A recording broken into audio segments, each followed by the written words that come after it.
All right, ladies and gentlemen, boys and girls, today I've got a great treat for you.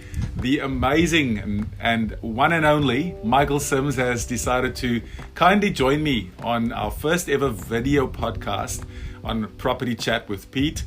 And Michael Sims has got some great gems he's going to share with you today. He's going to be talking about what it is to be a buyer's advocate and what the property group that he represents does. So Michael Sims Property Group, or Sims Property Group as he would call it probably, is what Michael represents.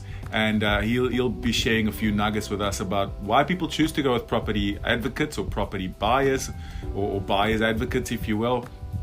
And what they get from it, what they gain from it, how they actually go about engaging a property or a buyer's advocate, and then also what he's done for some of his clients as well. So, Michael Sims, thank you so much for joining me today, man. I really appreciate you coming on. No, you're welcome, Peter. It's an absolute pleasure. What an introduction, by the way. If I'm ever feeling flat at any stage, I'm going to call you, and if you could launch into that, it would lift me right up. Anytime. It's a pleasure, Pete. Thank you so much for inviting me on, mate. So this is the launching pad for your first video into the foray of podcasts. That's video right. Podcasts. That's right. The first video podcast, and we'll obviously have it on the audios and so forth. But yeah, Michael, thank you so much for joining me today. I think just to give anyone listening an understanding of what we'll be talking about today, we're going to be talking about why Michael decided to become a buyer's advocate, what buyer's advocates do, how you can engage one, when you should probably start looking at engaging one, and things like that, what areas Michael actually specializes in. But first, to start things off, I just wanted to quickly ask Michael, how long have you been doing this? Where are you based, and what exactly does your company represent or stand for? Thanks, mate. So I live down in the beautiful coastal town of Geelong in Victoria. So that's our backyard, and our local expertise in the market in this area is top notch. So that's where we like to focus for our owner-occupier clients. We do buy nationwide, and we officially launched the company about a year ago, but there was a period of time setting it up, because now more than ever, it's now a team sport. Buying property has never been a team sport as much as it is now. So I was making sure that we had the right team around us, from mortgage brokers through to conveyancing, building pest inspectors. So when we did launch, for our clients, it could be a one-stop shop. Excellent stuff, man. Wow, that's really amazing. I think one thing that really stood out for me, Michael, was when I met you, we spoke about you having been a real estate agent for a short period of time. And the one thing that really brought you into being a buyer's advocate, you said something to me that I was like, you were a real estate agent and you wanted less money. and it was the fact that you didn't want buyers to have to spend more than what you actually felt they needed to. Tell us a bit more about that. Yeah, Pete, that was probably the driving force which led me to the buying side of the negotiation in real estate and that property acquisition process. Hand on heart, I made a lovely older couple pay a lot more than they should have for the property we were selling, and I tragically didn't sleep for about. Now, I appreciate that was my task. My client was the vendor selling the property, so we did right by our vendor. But internally, it irked me. Didn't sleep very well for a period of time, and thought I'd rather even up that imbalance in the negotiation, in that purchasing a property. It's very much skewed to the sales agent side of the process, because poor mum and dad or first home buyers or even upsizers and downsizers, their assumption is that the property has been priced correctly or accurately by the agent. They've got no real way of fact checking that unless they've worked in the industry to a degree. So that's what really drove me into becoming a buyer's advocate. And to be honest, Peter, I've loved it every step of the way. It's been some of the most incredible experiences for some owner occupiers that have walked into their new home and cried and hugged me and cried for a couple of minutes. That's the driving force as to why we do what we do. That's so awesome, man. So obviously you touched on something there as well. You are doing buyer's advocacy for owner occupiers in particular. Is that correct? So we actually purchase for both owner occs and investments. Okay. We can purchase nationwide for our investor clients, because a lot of that is data driven, and we've got boots on the ground in every state at the moment. So I've got the ability to purchase in other states. Our owner occupiers, though, we do like to stay in Victoria. I prefer down in Geelong, but I have bought a couple of properties throughout the state and managed to make sure that we purchase the right locations and the right properties. I can make sure I inspect them myself. That's amazing, man. So So why would people engage a buyer's advocate? What is the reason that anybody would be like, hey, I need a buyer's advocate now? Why do they do that? It's funny, it's a growing space, so there's more buyers advocates coming to the market now. It's becoming a little more trendy, but a lot of buyers still don't completely understand what we do, what our services are. They've just seen us on, say, Sydney Lux listings online, or they've heard the term.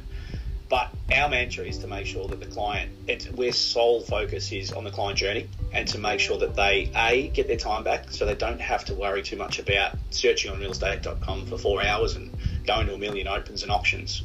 We cover that whole process for them so they continue living their life. But the other element is a huge stress-free element. So we want to make sure their buying journey is stress-free. So we cover all of that in the back end for them. We work directly with the finance industry professional that they're using, whether it be directly to a bank or a mortgage broker. We make sure that we cover all bases when we're looking at buying that property. Their only decision is to say yes or no to the ones we present to them. That's pretty awesome, and I think it talks to the advantage that you list on your website as well. You talk about saving people time, money, and emotional well-being. So tell me more about what you potentially would have, give us an example rather of where a client was able to save some money and also some time based on your services that you use or that they've used. Yep, so one of the big contributing factors to our services is our ability to get access to properties before they actually hit the market. A lot of people have heard the off-market term or pre-market terminology, but not a lot actually understand it too much. So if we break it down really quickly, sales agents and buyers advocates on either side of that transaction, that can be locked away and sold within a matter of a week or two if the sales agent sends us, being the buyer's advocate, and I get these quite regularly, we get the off-market properties sent to us, and if it suits our client's brief, we might be able to close that deal within a week before the sales agent's vendor has to spend money on marketing and open home inspections, which is an emotional roller coaster for someone selling their home, going through that process. So for both sides of the coin, it's a fantastic opportunity to get the house purchased well before it hits realestate.com. For our clients, it means they get first eyes on it. They're not fighting against the competition. They're not having 30 other people walk through the property and it becomes a bidding war. We might be able to actually walk through, say yes, negotiate the deal and get it closed before it hits the competitor's eyeballs. Well, why would a vendor go to put their property on an off-market sale if they're possibly going to get less for their property? They don't always get less. Some of it is just the emotional elimination, timing. The last one we purchased was actually off a family. It was an off-market property.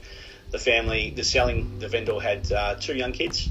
Yep. So they didn't want to have to go through the process of maintaining their house in a state that was presentable for an open home inspection. There was just an emotional roller coaster for the mum in that case.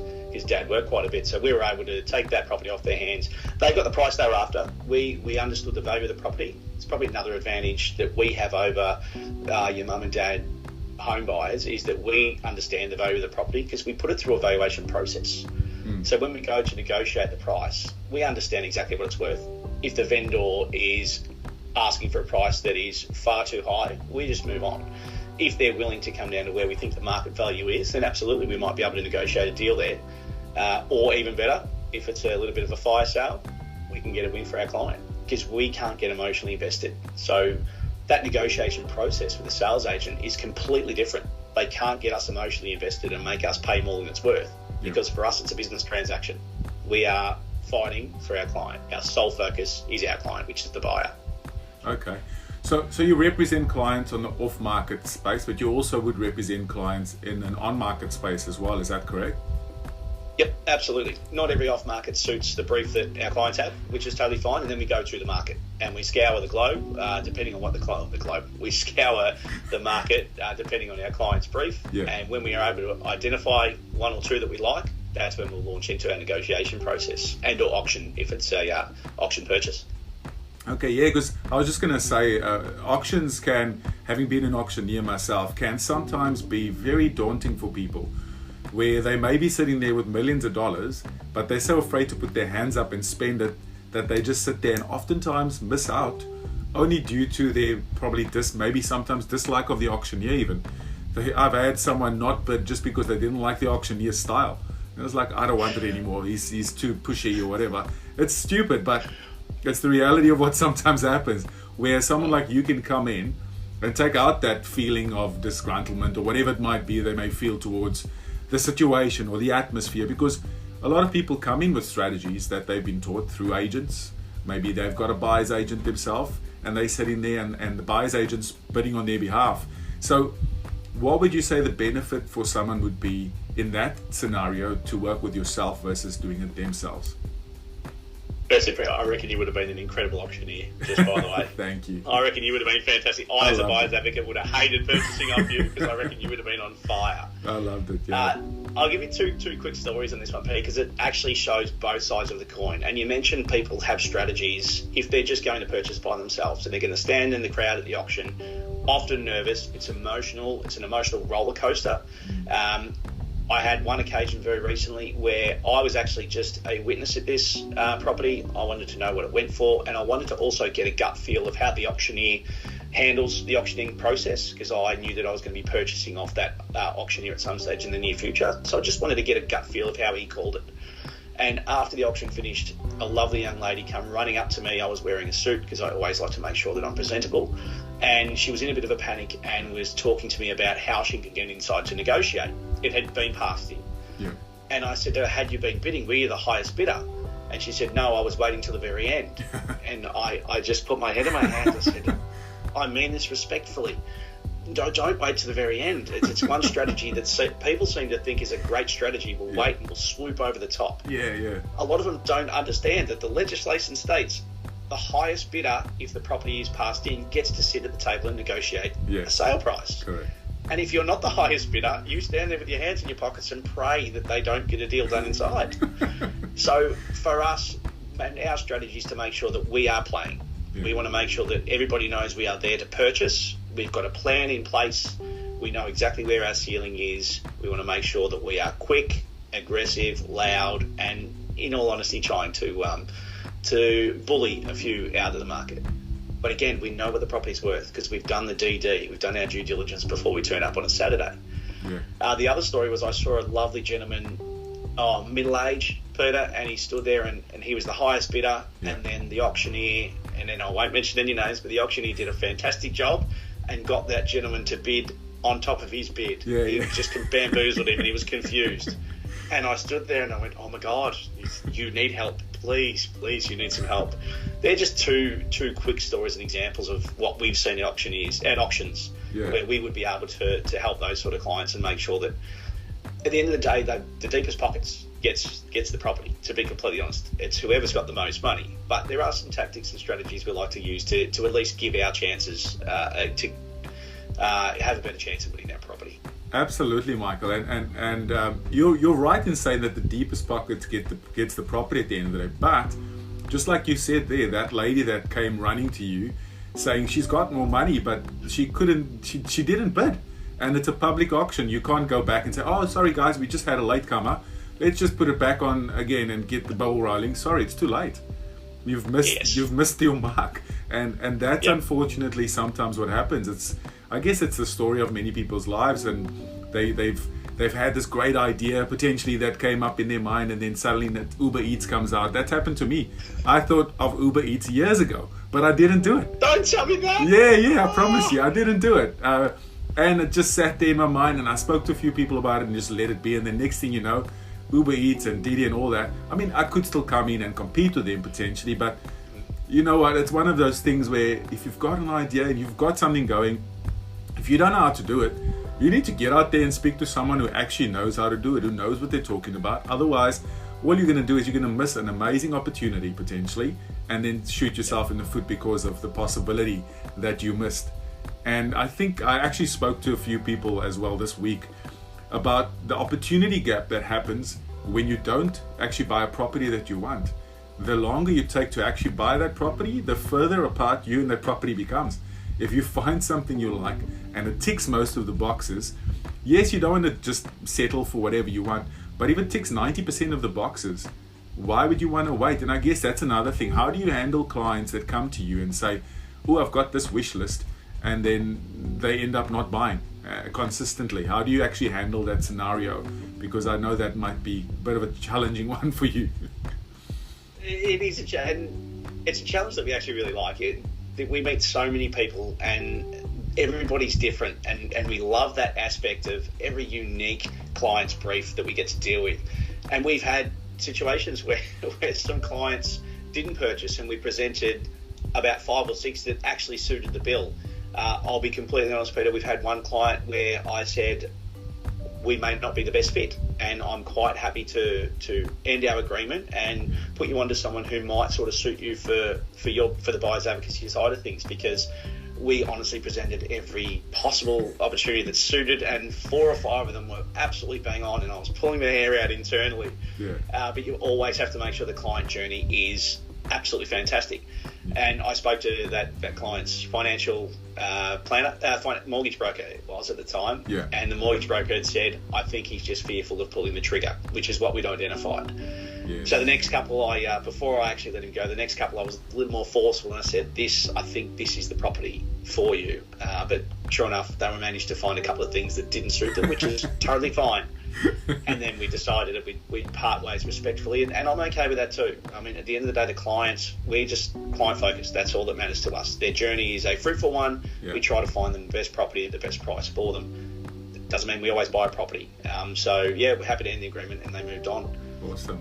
Well, good on you, man. I think that sometimes does happen with a lot of people. That analysis paralysis, they call it, kicks in, and they just think about it so much, especially when it comes down to, okay, the numbers stack up, but the property doesn't look good or whatever, and when you in an investment space in particular, if the numbers stack up rather, and the property is in an okay condition, you can always just work out what it would cost you to fix it and just do the numbers again. And I think that's where some people just get sucked into just too much thinking, and where you can come in and say, okay, what do you want?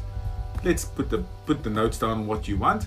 And if I bring it to you, you need to then get their commitment, I suppose, at that stage, saying, if I bring you something that ticks 90% of these boxes, are you going to be happy to make a decision on that? Yes or no? Great. Yes. Awesome. Sign here. Let's go. And then that gives you the veto, I suppose, to go out and find them something, which is pretty awesome. And I think that sometimes also comes down to personality as well. And some people allow themselves to just be given the runaround, but some people actually want you to say, does this suit me, Michael? Have you found that? And said, so someone's come to you and said, I don't know what to buy. Can you help me? Thank you, Michael. I just want that. That kind of thing. That actually happened, Pete. That happened yesterday. We secured a property for an investor client yesterday. Contracts were signed. We're now going through the build and pest and financial special clauses that we put in place as a security blanket. Exactly what you said. I would like an investment property, and I have no idea what to buy. This is what I've got to spend. This is what we'd like to achieve, because we always like to reverse engineer it. Have at it. And we managed to secure one for him. He was a dream client. We presented the numbers, we presented why we liked it, we presented the opportunities that it might, the fruit that it might bear for us. And again, we can only do our best to provide the best property for them. And he said yes. We negotiated a price, and it couldn't have gone any happier. He rang me about an hour ago to us filming this. You could hear the smile on his face as he was talking, and he was elated. So yeah, you get some fantastic experiences, and that's why we do what we do. It's so fulfilling. It's probably a key word it's probably a word I really, really enjoy saying in this role. It is so fulfilling to know that you're impacting a family's life directly. You're seeing it in front of you. Yeah. And that's so true, man. I mean, I must say, we're having done real estate, having done banking, the property space is really a space where you can change people's lives. I mean, a lot of people would say it's materialistic potentially and all of those things, but essentially you're giving someone an opportunity to get into their biggest asset potentially that could change their whole trajectory of their life. And if you get it at the right price, again, that could change the way they retire, that could change the way their kids' legacy pans out, that could change so many things. And it's amazing that you've decided to do this to help people, obviously, to give them the education and the empowerment they need to make the right choices and decisions. Now, my next question is, Michael, how do people actually get hold of you to get that? And what does it entail? Like, is there costs involved? When do the costs apply, etc.? Thanks very much, buddy. So there'll be a link to my website and socials, I'd imagine, in where you post this video. Yeah. Our website's a fantastic starting point because it'll give you a snapshot of exactly our services, and ranges from the full service, where we will take you from the start to the finish of the buying process. We have a negotiation only, and we also have an auction process only. So there's 3 services we offer. On the website, you'll see all of those details. My socials will be on there too. I'll try to post as many videos as I can just to give an education, I think, for most buyers. I'm very much trying to empower most people as to why we do what we do and how we do it. So if they want to go about it themselves, they absolutely can, using some of the tips we give them. And what was the other part of the question, Pete? Sorry. So what was the costs and process involved to actually engaging you? Yeah. So buyers advocates, there's 2 models around the way they charge for their services. Some will offer a percentage for their services. We like to go with a flat fee and a retainer paid at the front. The reason we like the retainer at the front is so, at least for the work that we put in, there's a payment for it. And if we don't purchase the property, say for that client that we parted ways, totally fine. There's no further charges. The rest of the service is paid for at the very end. Awesome, Michael. Thank you for that. Now, obviously, you're not speaking about the flat fee and how much it is right now due to the possibility of this podcast being listened to in the year 2059 or whatever it might be. But I think hopefully it is. Yeah. Who knows? We might just be infamous by that stage. Who knows? But I think, if anybody is interested in talking to Michael some more about buying a property, where they may be looking to buy, whether it's an investment property, an owner-occupied property, whatever you're looking to do in that space, please feel free to reach out to Michael. Then also just a little shameless plug for myself as well. As you guys may or may not be aware, I work in the finance space, and whatever we're talking about here today, there's no financial advice that I'll be giving at all, and there's no advice to be considered as such. Please consult your necessary advisor, being a financial advisor or accountant, before making any official decisions based on the discussions we have on this podcast or on this video that you're watching. But I think it's important that you do your research, which is why you've probably come here today, to come and watch what it is that we do, how do these professionals actually operate, and to see whether or not you'd like dealing with us. So I've also, as you know, have a website called peterharleyconsulting.com, and you're welcome to, if anybody has any questions, feel free to fill out the form on the website there and send it through to me, and I'll either divert it straight to the person that I have on my podcast, or just answer the questions relevant to our conversation as well. But I really appreciate your time today, Michael, and really thank you for sharing your valuable insights with everybody out there about what buyers advocates do, how you do it, and the amazing stories you shared. I mean, I think if anything, people can walk away from this saying, you know what, they can make a clear decision as to whether or not it's going to be worth their while to engage someone like yourself, because like you said, there's a possibility to save time, money, and effort, and emotion, most importantly, where you don't have to get involved with the process. You've got an educated person to do that for you. Thanks, Peter. I'm a huge believer. If you don't know exactly how to do something, you get some. I'm not a chef. I can cook a steak, but I'm pretty sure a Michelin star chef's going to cook a better steak than me. So reach out to your industry professionals, follow your gut, make sure you trust them, and then step into it, engaging them. Absolutely, Michael. Hey, thank you so much again for joining me today. And guys, please like and subscribe on our channels wherever you find us. Follow Michael. Please make sure you follow him, Sims Property Group, and just engage us if there's any questions you have. We're here to help. That's what we're here for. We've decided to study and work in this industry so we can help people, and that's why I'm actually doing these podcasts as well, is to bring value to you and hopefully create some opportunity for you to be educated and change your life in the process. So Michael, thank you so much for your time, man. I do appreciate it, and stay blessed and stay smiling as you do, man. I appreciate you. Thanks, Peter. Have a great day, buddy. Thanks, mate.